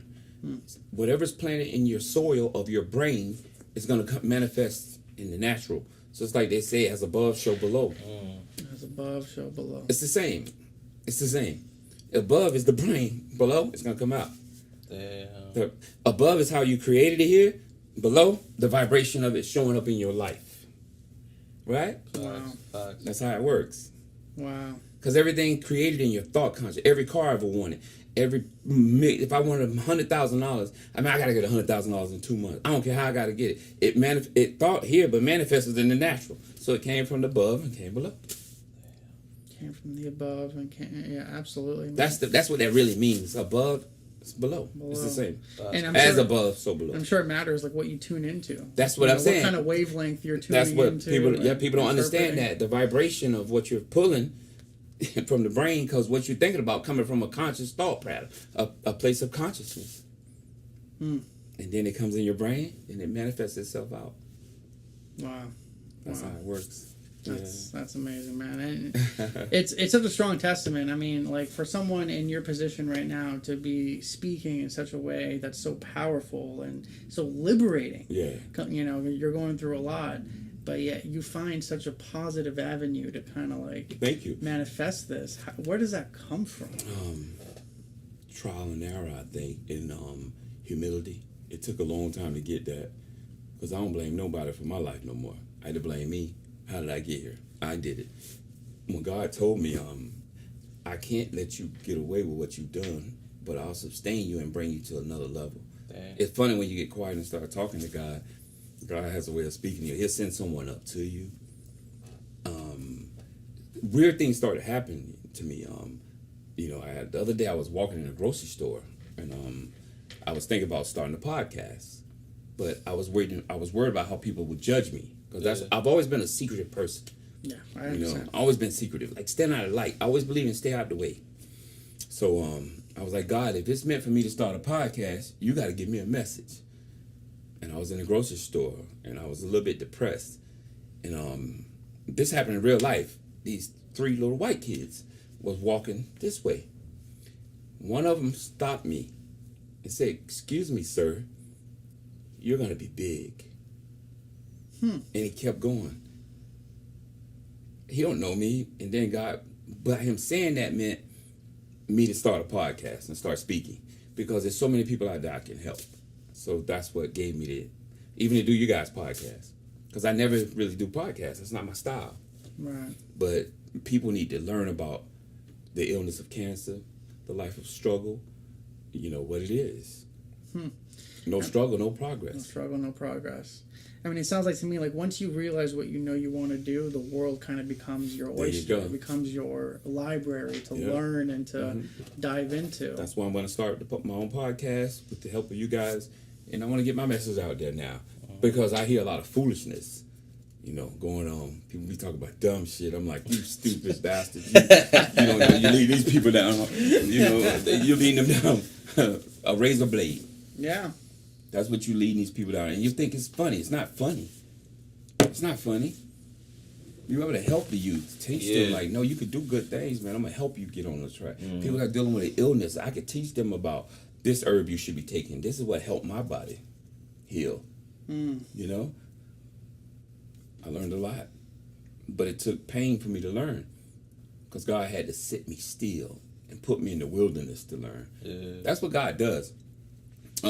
He'll chastise you, then he'll put you in a wilderness. Then he'll build you back up. A quiet place. But first he's gonna chastise you, then he puts you in a quiet place to learn and build your spirit. Then he'll bring something new in your life, and then it'll start growing. Yeah. That's how it works. I was always worried about how people will perceive me doing a podcast. Like, oh man, Vex this, doing that. But I learned, like, fuck people. You know, you ain't gonna say it in my Yeah. face. You know what I'm saying? Yeah. These cowards go What in you there, gonna do, look at tweet the me? bonus and say, yeah, they're gonna step me in real life. You know, like let's get it in. You know, Yeah. that's how life works. My job is to try to reach people. You know, I don't like. You know, I'm not really part of the fitness industry no more. You know, it just was. I wasn't happy with it anyways. Oh yeah. You know, I was burnt out when you own businesses and gyms, and I wasn't happy. You know, I'm like, damn, I spent all these years chasing a dollar again, but not chasing life. I never got to travel, never enjoyed myself like I was supposed to. I was always after the money because I wanted the material items that the money would give me. So, what drove your motivation to chase that? Was it a void? Was it pain? Was it like, nah, I just want it? Being insecure with myself. Uh, I grew up thinking that I was a ugly child. uh, You know what I'm saying? Then when I started getting girls, I was like, damn. I ain't that ugly. You know what I'm saying? I couldn't believe it like that. I started putting some of the baddest women, you know what I'm saying? Beautiful women. I was like, you know what I'm saying? But insecurities. I never loved myself, and it took me a while. Cancer made me love myself. yeah. Cancer. That's made why me I love cancer. That's crazy. I don't hate cancer. I love cancer Wow. because it made me love myself. I heard like the three greatest downfalls of great men is liquor, leverage like debt, borrowing money, Yeah. a woman. It's always those bad habits and emotionals and being emotional. Yeah. But yeah, I tell people all the time, like it's a blessing in everything. If you want to die, you're gonna die, you know. But if you don't want to die, you're not gonna die because you're gonna find a solution. You're gonna find a solution. I found doctors. I asked God to give me wisdom and grace. He put doctors in my life that are not from America. Damn. Yeah. I got some of the biggest doctors from Europe helping me. I received a call from a doctor from Europe. He said, "You're all right." I looked at scans, and if you want to come here, we got certain new medication, but I got you. That was an amazing thing that I went through that process with my sister, is like, you know, realizing that modern medicine does not have all the answers. No, it doesn't work. It doesn't work. God tells you, "I give you herbs to heal the nation." The body can regenerate itself. I learned that now. Like me, I don't put certain foods in my body no more. I'll never drink milk again. I'll never probably eat bread again. I'll never eat certain meats again because I used to love shrimp and crabs. I would never eat it again. Oh wow, really? It's bottom feeders. It's no good. They all really, people don't understand what cancer really is. Cancer is a parasitic infection, but they call it a mutation. But we would never know that until we start studying what it is. They got books out on it. It's a parasitic infection. All it is, the parasite. If you don't kill the parasite, it's just keep having 200,000 babies a day. Man, that would kill you. Now, if your body can't recognize it, if your immune system is compromised, your body can't recognize it because it has killer T cells. Go out, kill the enemy. Yeah. But then it's too late when your body's you're stressed out. Yep. You're drinking, you're smoking, you're eating bad, you're overweight, the immune system is compromised, you're inflamed inside. Damn. So now cancer's saying, I'm in an environment that I need, an acidic environment. Wow. And that's one thing that, like, I remember profoundly is, like, when my sister, she got rid of the cancer, she's in remission. They're like, you can go back to living the way you were. See, You it don't- came back, you don't right? have to no, it didn't, because didn't? we knew differently. There you go. We knew that we had to change our diet. We had Thank to you. change our lifestyle. Just what I We just had to said. change she's now 8 years in remission. Look at that. But like Thank you. That's most amazing, other man. people, Yeah. like I've seen kids there, man. Joe DiMaggio Hospital is one of the saddest places you can go to because it's a children cancer hospital ward, and they don't tell you none of that. So then you see these kids come back in remission a couple months later because the doctors told them you don't have to change anything. You're healed. You're cured. Yeah, the doctor didn't tell them that cancer thrives on glucose and glutamine. Those are the two things that cancer eats. If you take glucose out your diet, you still got to block glutamine because the body produces glutamine. That's why carbohydrates turns into sugars. That's sugar, any carbohydrate. Yeah. That's why they're coming out with the keto diet. Higher fats, Lower the no carbs. Yeah. So cancer saying, "Oh, you're not giving me what I need to eat," so the tumors start exploding. So what you think about the people that drink like pure starch or like pure carb load? That like Carb carb load? loading heavily. Because I've been talking to a lot of bodybuilders. They're like drinking pure carbs. They new fools. Yeah.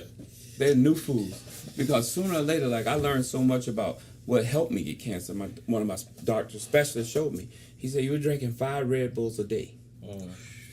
The tumor was already there. I just helped it. And I remember why I wanted gummy bears and candy all the time. Yeah. He said the tumor was in there saying, feed me. Mm. And people don't say, I would never drink another energy drink to save my life. And when I see people drinking that shit, I'm like, do you know what's in that? No. Your insides are streaming. Your liver is so overwhelmed. Big people, bodybuilders that want to do steroids, keep on. Your liver's screaming, say, I'm going to get you. I'm going to punish you. Because it filters everything. It scars everything. Anything go through your kidneys and your liver, you're going to scar it. People don't know about taking milk, thistle, dandelion. Yeah. I know about herbs. I can think I should be a scholar now. I've learned so much about herbs. I learned a lot about herbs, but it took me to go through this illness to learn about herbs. Yeah. Like I eat herbs. I drink herbs every day, every morning I wake up. Because I detox the body. My body's not inflamed anymore. Mm-hmm. My joints don't ache, nothing. My vitality came back as a man, you know. I was like, man, it's amazing how you can clean your body out and it'll start performing again. It's amazing how they don't teach you that. They're not gonna teach you, but why I just like the analogy I gave you earlier. No one cares. Like, let's put me even in a situation. If I was making $100 million or millions of dollars, I don't want nobody to find out how to stop me. But now, as I become a man of integrity, and I know that's ugly in God's eyes, I wouldn't bother it. Mm. You understand? Because I know what can happen if you get on God's bad side. You know, because he'll let you have it. You know, you get your turn. You get your turn. On the he make you fear him. Like, okay, I would never rob a person again. I would never sell a kilo of cocaine again. I would never do that. Even though if I'm struggling, I still won't do it because I made a promise to God. Yeah.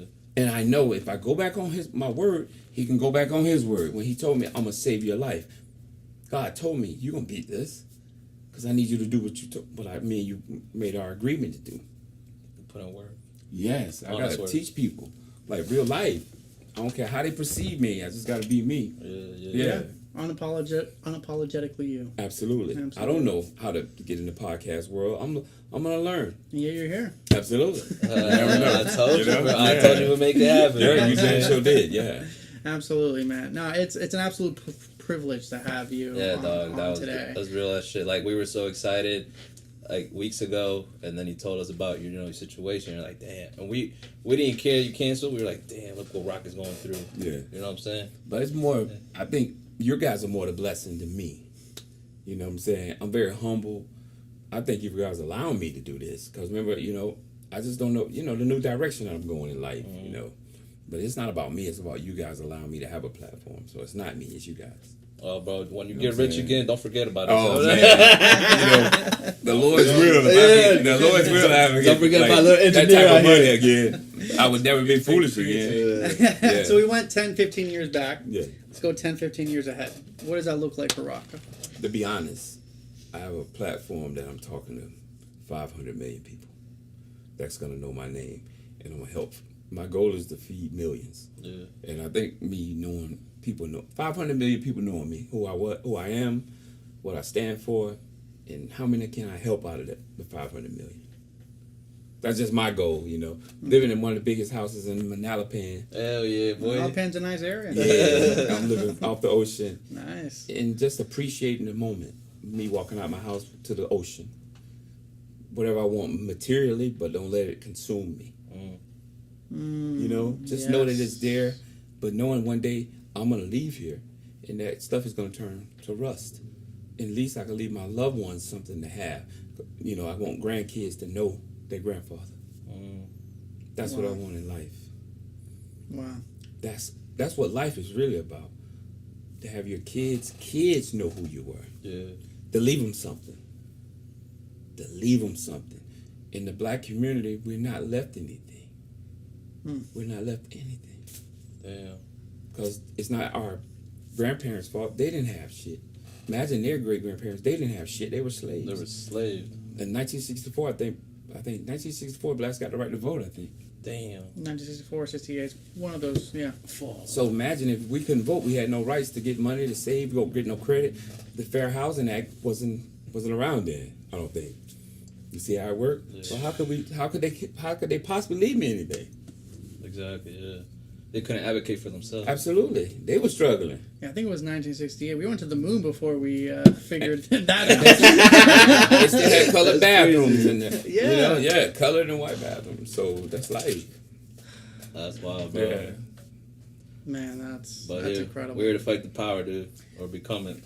Well, just take one day at a time. That's how I tell everybody. Don't worry about tomorrow. Tomorrow will take care of itself. Worry about right now. Where you at? The only thing you can control. I don't think about tomorrow anymore. I think about today. What I got to do. You know? And does that give you more peace? Absolutely. Because when you wake up in the morning, the first thing I say is thank you. Gratitude. Thank you every morning. Thank you. And then he'll give you more days. Because you're one, you're conscious of him. And two, you're in gratitude. So that's how you know he'll give you another day. Because he tells you that. Rock, yeah.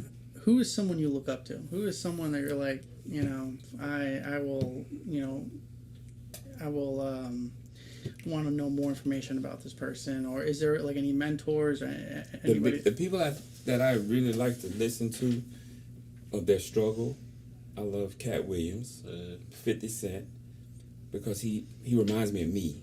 He just did, you know, better things.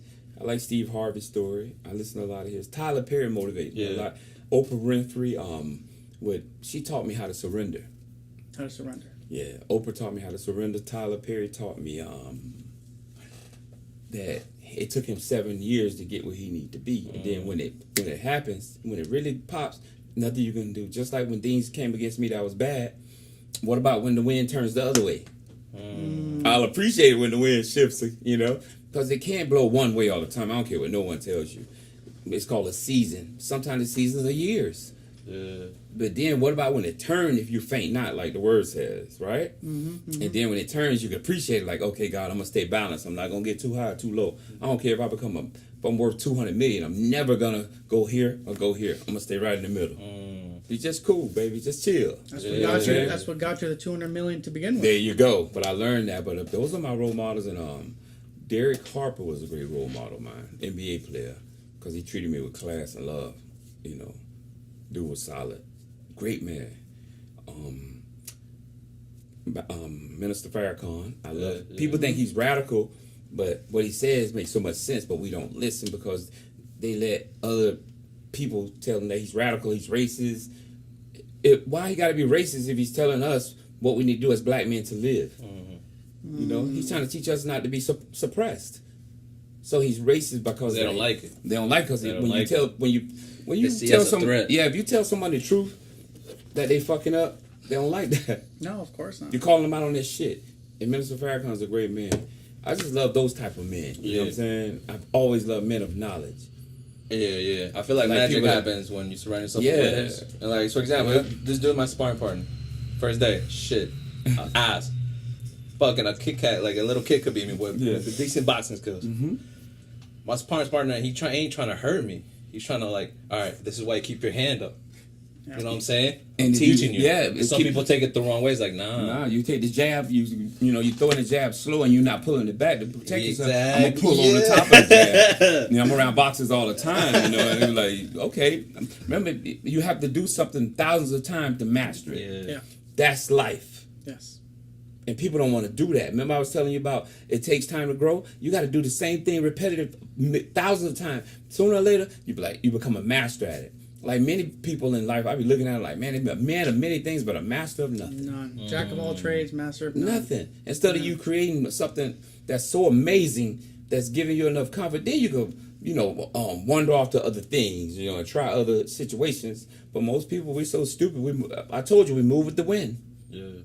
And the people that used to be successful are the people that stick to the task. Stay on the path. The path gonna hurt. It's gonna get narrow, tight. It's gonna be painful sometimes. It's gonna be humiliating.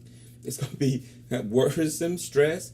But you gotta know that if you take a step, God will always give you little breadcrumbs to keep you moving. Yeah, he always give you a ram in the bush. I don't care what no one say. When I was in business, when I was struggling, he always would give someone to get me out of the mess until he was telling me it's time to move on, son. And I wouldn't. I'm like, no, I think this is what you gave me. He said, I got it good now. I don't want to. Yeah, but God said, okay, I'll make you move on. I'll allow something to happen to redirect you. He said a bull. There's a great quote that I love that just reminds me of. It was like, the road to hell feels like heaven, but the road to heaven feels like hell. There you go. You know Perfect. what I mean? Perfect analogy. I love that one. And when it came to like sparring or whatever, and Yeah. like he caught me with a couple good, 2 or 3s, and he was like, I'm sorry. Like, no, like my hand should have been up. There you go. My hand You should have learn been from up. the pain of that lump. Like I told you Absolutely. earlier, Yeah. pain teaches it. It's the great equalizer. I tell people all the time, the pain will go away when the lesson is learned. The lesson was to keep your hand up, Yeah. so you won't get the pain of him clipping you, right? And better to That's how it bleed works. more in training than to bleed more in battle. Absolutely, because training prepares you for battle. Yes, sir. It's a different energy. Like when you're preparing to get in a real fight, your endorphins are all over the place, your adrenaline is going crazy. But if you can calm the brain and calm down and keep poised, you do great things. That's why I love martial arts, man. Because you spoke about there's a lot of emotional characters now these days, and that's why I love martial arts. Is like that's the only like area that you can control. Like you come face to face with those emotions, and you're like, you have to find a way to overcome them, and you're in a controlled setting where the guy's not trying to kill you, but you're trying to overcome the fear, the anxiety. You're tired, and everything feels heavy, but you're finding a way to overcome that. You're doing it. I'm telling you how you overcome it. What is the best thing in life? The experience is what? The best teacher. Okay? If you spar 1,000 rounds, would you be scared anymore? No. You're used to it, right? Yeah. That's it. Yeah. Experience is the best teacher. That's what got me into martial arts, man. I remember I got into like a little fight in high school. I didn't know no martial arts. Okay. This kid pulled out a knife on me because I made a joke and it wasn't received well, whatever. Okay. So he pulled out a fucking knife. He's like, I'm gonna fucking cut you. I called my dad. I'm like, hey man, this guy's trying to fucking do something. He came up. Nah, this guy, my dad's a little crazy. He's from El Salvador, third world country. He brought up a fucking Good man, though. He brought up a gun and shit. I'm like, you can't bring a gun to my high school, bro. No, but he know was what I mean? playing. But I remember that fear of Shit got fear, and I hated feeling like that little bitch, and that's what motivated me to be like, all right, I'm gonna find a way to get comfortable with this feeling till I can find my way out of it. Fear is beautiful, though. If you don't have fear, then you're not conscious of what can happen to you. Remember, everyone's scared. I talk to boxers all the time. They were like, Rob, I don't care who it is that walk to that ring, we're all nervous and got a little fear. But if you don't have fear, you don't respect your opponent. Yeah. A fearless person will run in. Usually people that are fearless get killed. Like people that do crazy shit, jumping off roofs and shit, and but doing all kinds of ignorant shit, paragliding and jumping off with wings and shit. They get killed. They're fearless. They don't respect the nature that this can happen to you. So fear is a great thing. I tell people all the time, you don't have fear, you're a fool. I used to run in houses, tie people up. I'm fearful what's behind that door first. Yeah. Fear is, it's a natural because our brain is designed to keep the body alive. Yeah. It's designed to keep yourself alive. But if you live within those rules of like, all right, I don't want to feel fear because I don't want to feel threatened, you're almost confined. That's different situations. That's Fearless. Fearless means you have no conscience of no consequences of something bad happening to you. That's like you start jumping off something that if I'm on this roof and I ain't got nothing to hold me tight, I'm fearless. I don't care. I'm fearless. I don't care about that. And you make one mistake, you gonna fall and kill yourself. But people are crazy. I'm fearful. Yeah. That happened to me, man. I used to be a big Spider-Man fan when I was a kid. Fearless. And like my parents got me like one of those web slingers things. Yeah, I know something. I climbed up the roof and I was like, all right, I'm gonna swing off this tree, and I broke my leg. Yeah, see what happened? You're fearless. I was like, I'm gone. Yeah, You learned, though. I learned. I was like, You learn from pain. You learned today, boy. Yes, I tell people all the time, it's okay to have fear. Fear is a beautiful thing. Yeah. Because if you don't, it goes back to the situation where I always was raised like, if you whoop me, you whoop me. I'm not gonna run. The difference between the coward and the hero. The coward won't try. The hero will. That's the difference. Yeah. The coward has fear. Yeah. There's a lot more beauty, respect, in just not running away and just Because the hero confronting feels the it. fear, but does it anyway. Yeah. But if you take a certain drug that might inhibit your fear. There you go. then That's it's a a crazy state. Like I've there had you some go. crashed out women just crash out my car on some crazy shit. Yeah. Just because of intoxication. Damn. It's an illusion. Yeah. Fear is a beautiful thing. I tell people all the time, no, it's okay to fear someone. It's the person who conquers their fear, the one who gets on the other side win. Because even if you lose, you still learn something. Yeah. You're going to learn not to make that mistake again and do it. So you try it True. again. It's just being a coward and being not trying to. If you lose, try again. Because you had to learn something to lose. Everyone loses. I don't care what no one say. We can lose certain type of, in life, pain going to come all type of ways. I never thought my pain would come this way. I could have lost a loved one, a kid, a mom, a dad. See what I'm trying to say? Everyone's going to lose something. Everybody takes L's. Everybody take an L. I don't care who it is. You can let them front like they don't. Everyone takes an L. Everyone. I think what makes a difference is those who are willing to take the L. Absolutely. Ready to get off the seat, get back up when it's their turn to come back up. That's how it works. Wow. I find that martial arts is one of those things that it's a great lesson. I feel like every lesson in life can be learned in the cage or in the ring. Okay. What, in terms of how to deal with fear, overcoming that. What, are there other things in your experience outside of martial arts or maybe it is in martial arts that you have found that that's the best way to overcome that? What you're doing right now in martial arts and participating in combat sports is giving you discipline. And the discipline you're learning from that is going to give you discipline from all areas of your life. That's all what's happening down to you. That's it. Yeah. Because you got to go there every day. You got to be mentally, spiritually, physically in tune, or something to hurt you. That's how you're going to be with your kids. That's how you're going to be with your loved one, your wife, your family, spiritually in tune and know how to deal with problems. Because remember, combat is a problem. It's a war, right? They got to solve it. There you go. That's how life works. It gives you discipline, structure. That's why you ever heard people say, a child that stays busy usually makes it before the child that's idle, like hanging out, doing shit. Them the ones usually get fucked up in the street. The one that you stay busy on this sport, end up going to college, doing things, meeting good people, staying busy. Yeah. That's how life is. Correct the boy, you don't have to punish the man. There you go. Wise. I love that. You dig? That's how it really works. Yeah. I would have children. Hey man, you guys got to participate in some type of after school activities. Do this, do that. Because if you give an idle mind, that was me. If no one was around, I was around the drug dealers and the thugs. So I want to be cool, hang with the older kids. So you get corrupted. Yeah. They'll pimp you out in a different way. You still can make some money, but they're gonna get the best of the money. But I tell everybody in every company, I talk to a lot of CEOs and they're like, Rob, what's your advice to me? I said, you really want the truth? I said, go ahead and get the pimping out the way, because your ass gonna get pimped in the beginning.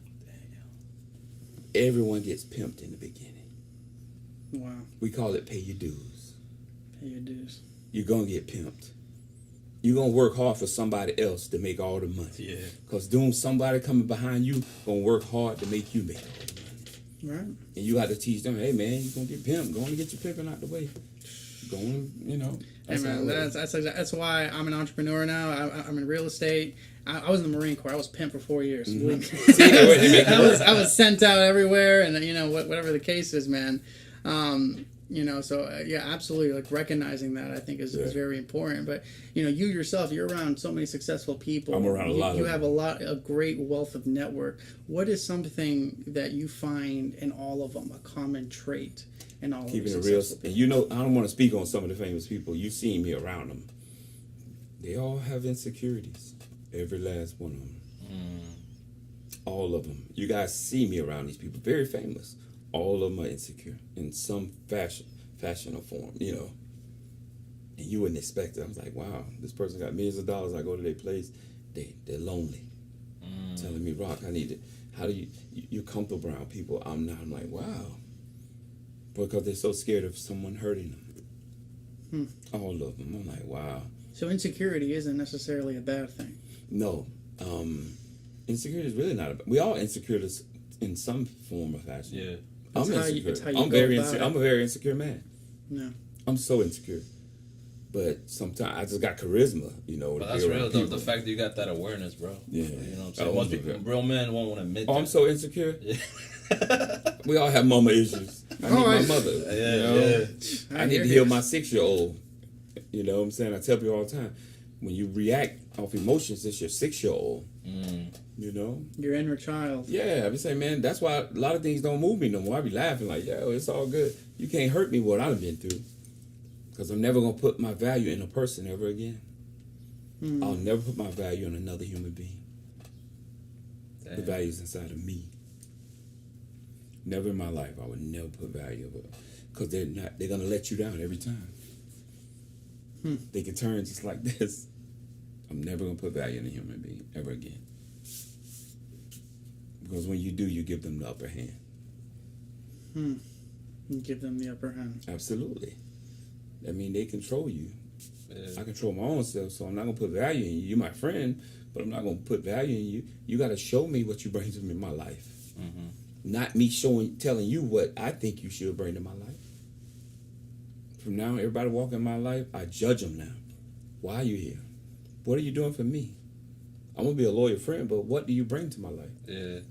Right. What you're bringing to the table. Absolutely. Most people don't bring shit. Yeah. Gotta be reciprocal. Yeah, absolutely. It's fair, no robbery, fair exchange.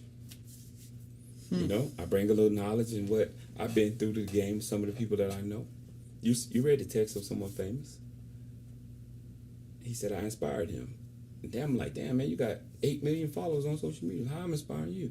He's like, you inspire me, Rob. Yeah. You know? Wow. You know, that's funny how life works. I'm like, man, I'm inspiring you. Give me some money. Shit. Give me some money you got. You know, give me some paper. That's inspiring me. Inspire me to inspire you. Yeah, but I inspire you every day. Give you a jewel or a gym. Inspiration going. Yeah, just give me some cash, you know? You know, I'm like, man. I want me to go off script. Can we turn the AC on? No, of course, absolutely, Martin. Do you mind if we can turn I'm the sweating AC like a on? runaway slave. Appreciate you, bro. It's I mean, you're in the sweatshirt. So yeah, absolutely, man. Absolutely. all good. No, for sure, man. Wow. That's some incredible nuggets, I think, in this session here that I think many people can take away. Oh yeah, you know, bro. It was worth the wait. It was worth the absolutely wait. worth the wait. Thank you guys. I appreciate No, it. man. It's Thank just so you, much bro. knowledge I got in my head Thank you, that needs dude. to go out to people that need help. Yeah, You yeah. dig? Because a lot of young cats that need advice and they're trying to find themselves. And they're hurting just like us. Listening to you, just it's like a fly on the wall, bro. I was genuinely moved. Thank Certain you. points emotionally, bro. I was holding back tears like we're talking. Oh, thank you, bro. I really appreciate it, It really man. did resonate with me on a deep level. It means a lot to me. I spoke with a lady 2 days ago and she started crying. Yeah. She literally broke down in front of me. She's like, you helped me today. And I was like, God, what's going on? He was like, send people in my It's presence. powerful, bro. Yeah. So you got a person, She's like, you bro. touched my heart. She was like, you had me crying because now I believe in myself. Damn. And I understand, you know, it's hard, man. That's why I learned, man. Don't worry about people. People, they don't care about you, so I don't care about people no more. To be honest, just the way I live my life now. I told you I don't expect nothing anymore. I Yeah. expect you to be an asshole piece of shit.